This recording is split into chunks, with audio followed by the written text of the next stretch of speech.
भारत के अंदर जितने भी अमीर हैं, ताकतवर लोग हैं, प्रभावशाली लोग हैं, नेता हैं, अफसर हैं, सरकारी कर्मचारी हैं, सबके बेटे बेटियां जो हैं वो इंग्लिश मीडियम स्कूलों में पढ़ रहे हैं। तो सारे बच्चों को इंग्लिश सीखने का मौका मिलना चाहिए। आज़ादी के 80 साल हो चुके हैं, अब ये बर्दाश्त नहीं किया जाएगा और इसको हर कीमत पर लागू करना पड़ेगा। जो लाखों करोड़ों नौकरियां हैं, वहां अपन भी जो है वो लाखों करोड़ों रुपए के पैकेज कमा सकें और हमारा ध्यान उस तरफ भी हो।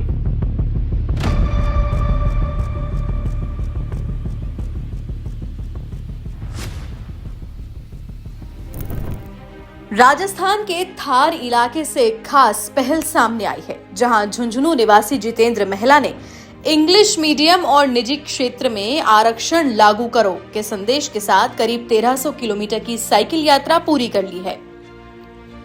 इस यात्रा की शुरुआत उन्होंने जैसलमेर के रामदेवरा से की और फलौदी, बीकानेर, नोखा, नागौर, जोधपुर, बालोतरा होते हुए अब बाड़मेर की ओर बढ़ रहे हैं।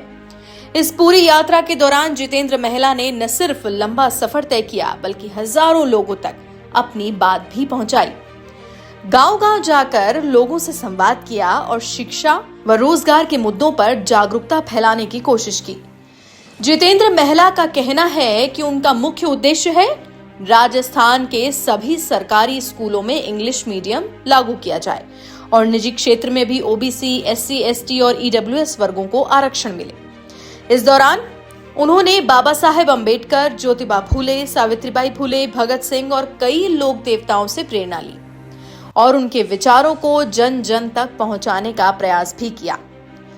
जितेंद्र बताते हैं कि इस यात्रा ने उन्हें बहुत कुछ सिखाया है। लोगों का प्यार, सहयोग और समर्थन ही उनकी सबसे बड़ी ताकत बना है। कई जगह लोगों ने उनके रहने खाने की व्यवस्था की और उनका हौसला बढ़ाया। उन्होंने कहा कि यात्रा सिर्फ एक सफर नहीं बल्कि एक सोच है, एक आंदोलन है जो शिक्षा और समान अवसर के लिए है। फिलहाल यात्रा जारी है और अपने तय लक्ष्य के अनुसार जितेंद्र महिला अब बाड़मेर तक इस अभियान को आगे बढ़ाएंगे।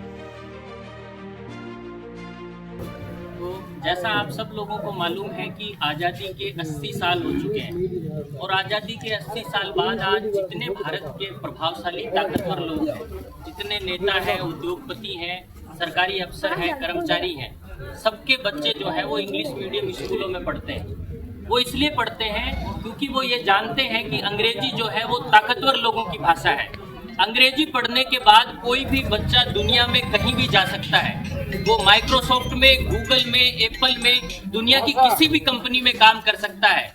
लेकिन आजादी के 80 साल बाद भी इस देश के गरीबों के, दलितों के, पिछड़ों के, आदिवासियों के जो बच्चे हैं वो आज भी हिंदी मीडियम स्कूलों में पढ़ते हैं और वो बड़ी बड़ी कंपनियों में मजदूर बनने को मजबूर हो जाते हैं। इसलिए ये हमारी मांग है कि आजादी के 80 साल बाद इस देश के अंदर शिक्षा के अंदर समानता लागू होनी चाहिए।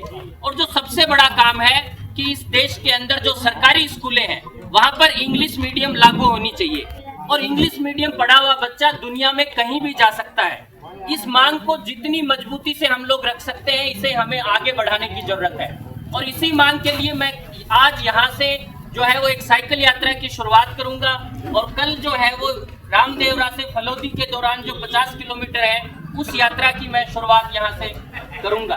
तो ये हम सब लोगों के जागने का समय है। यदि आज हम लोग नहीं जागेंगे, मोदी जी कह रहे हैं कि हम 2047 में विकसित भारत बनाएंगे, तो विकसित भारत क्या ऐसे बन सकता है कि हमारे बच्चे हिंदी मीडियम स्कूलों में पढ़े और जो अमीरों के बच्चे हैं वो इंग्लिश मीडियम स्कूलों में पढ़े?